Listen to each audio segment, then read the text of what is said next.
আন্তর্জাতিক ক্রিকেটের অন্যতম প্রতিদ্বন্দ্বিতামূলক আসর চ্যাম্পিয়ন্স ট্রফি 2025 অনুষ্ঠিত হতে যাচ্ছে পাকিস্তানে। তবে মূল টুর্নামেন্টের আগে আইসিসির উদ্যোগে চ্যাম্পিয়ন্স ট্রফি ঘুরে বেড়াবে কয়েকটি দেশ, যার মধ্যে রয়েছে বাংলাদেশের নাম। সেই ধারাবাহিকতায় সোমবার দুপুরে বাংলাদেশে এসেছে চ্যাম্পিয়ন্স ট্রফি। কক্সবাজার ও ঢাকায় জনসাধারণের জন্য উন্মুক্ত থাকবে ট্রফিটি।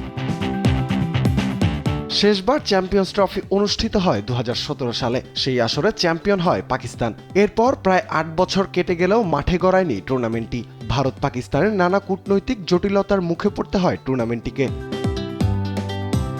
একাধিক দেশে ঘুরে ঢাকায় এসেছে টুর্নামেন্টের ট্রফি। 10 থেকে 13 ডিসেম্বর পর্যন্ত অনুষ্ঠিত হবে ট্রফির প্রদর্শনী, যা ঢাকার Sher e Bangla stadium, Bashundhara shopping complex ও কক্সবাজার সমুদ্র সৈকতে অনুষ্ঠিত হবে। বসুন্ধরা শপিং কমপ্লেক্স ও কক্সবাজার সমুদ্র সৈকতে জনসাধারণ দেখতে পারবেন এই ট্রফি। 10 ডিসেম্বর কক্সবাজারে নিয়ে যাওয়া হবে ট্রফিটি। রাখা হবে বিশ্বের দীর্ঘ সমুদ্র সৈকত কক্সবাজারে। এদিন সৈকতের লাবণী পয়েন্টে সীমান্ত সম্মেলন কেন্দ্র উর্মির সামনে প্রদর্শন করা হবে ট্রফিটি। সকাল 10টা থেকে বেলা 3টা পর্যন্ত ট্রফিটি সেখানে রাখার পর ঢাকায় নিয়ে আসা হবে।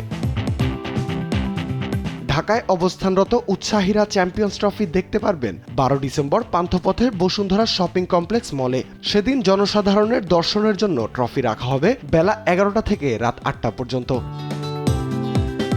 13 ডিসেম্বর চ্যাম্পিয়ন্স ট্রফি রাখা হবে মিরপুর শেরেবাংলা জাতীয় স্টেডিয়ামে। বেলা 11টা থেকে 3টা পর্যন্ত ট্রফি সেখানে রাখা হবে। জাতীয় পুরুষ নারী ক্রিকেট দল, সাবেক ও বর্তমান ক্রিকেটার, ক্রিকেট কর্মকর্তা, সংগঠক ও সংবাদ মাধ্যমের জন্য উন্মুক্ত থাকবে। এরপরই মূলত ট্রফিটি ঢাকা ছেড়ে যাবে। বাংলাদেশ ছাড়ার পর ট্রফিটি 15 থেকে 21 ডিসেম্বর থাকবে দক্ষিণ আফ্রিকায়। এরপর অস্ট্রেলিয়া, নিউজিল্যান্ড ও ইংল্যান্ড ঘুরে আগামী 15 জানুয়ারি ট্রফি যাবে ভারতে। রাফিউল ইসলাম রাতুল, স্পোর্টস ডেস্ক, দেশ টিভি।